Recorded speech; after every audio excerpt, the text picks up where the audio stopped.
Καλησπέρα φίλοι μου. Σήμερα έχουμε ένα διαφορετικό βίντεο από τις άλλες φορές. Μόλις έχουμε παραλάβει μια τουρμπίνα η οποία θα τοποθετηθεί σε ένα βιτάρα. Καλά ακούσατε, ένα βιτάρα. Γιατί εντάξει, τα άλογα δεν είναι ποτέ αρκετά, αυτό είναι γνωστό. Παρόλο που δεν θέλουμε να τρέχουμε, θέλουμε δύναμη. Και πιστεύουμε θα μας τη δώσει τη δύναμη η τουρμπίνα αυτή.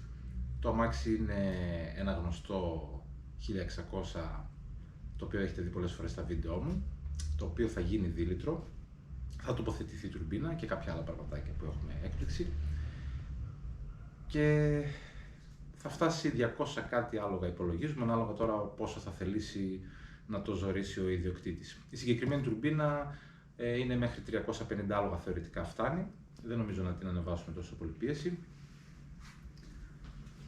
Τώρα, για να τουρμπίσουμε ένα αμάξι έχουμε πολλές λύσεις. Υπάρχουν και ακριβές λύσεις φυσικά, υπάρχουν και οικονομικές. Η συγκεκριμένη τουρμπίνα είναι από την εταιρεία Max Speeding Rods, η οποία ναι μεν βρίσκεται στην Κίνα, το εργοστάσιο, αλλά οι αποθήκες της είναι στη Γερμανία. Και αυτό είναι πάρα πολύ σημαντικό, διότι δεν υπάρχει κάποια έξτρα χρέωση σε αυτό που βλέπετε στο site. Δεν υπάρχουν τελωνία κτλ. Τη διεύθυνση παρεπτόντως μπορείτε να τη βρείτε κάτω στην περιγραφή, γιατί η εταιρεία δεν έχει μόνο τουρμπίνες, έχει και άλλα πράγματα, μπορείτε να δείτε, έχει μεγάλη ποικιλία και πάρα πολύ καλές τιμές. Αν έχετε φτιάξει κάποιο αμάξι, αν έχετε κανένα παραπλήσιο project, για off-road πάντα μιλάμε, που να το έχετε τουρμπίσει ή κάτι σχετικό, βάλτε στα σχόλια κάποιο βιντεάκι ή περιγράψτε μας τι έχετε κάνει, να τα δούμε. Για να δούμε τώρα, ας ανοίξουμε το δέμα.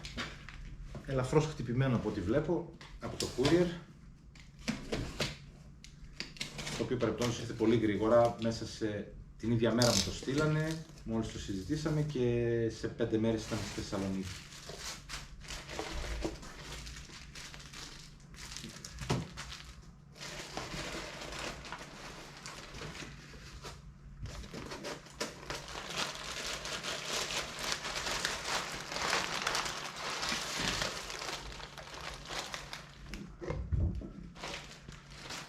Τέλεια, δεν φαίνεται να έχει κάποιο χτύπημα. Είχε αρκετά προστατευτικά μέσα. Τέλεια. 7,6 κιλά ζυγίζει, έτσι λέει τουλάχιστον εδώ.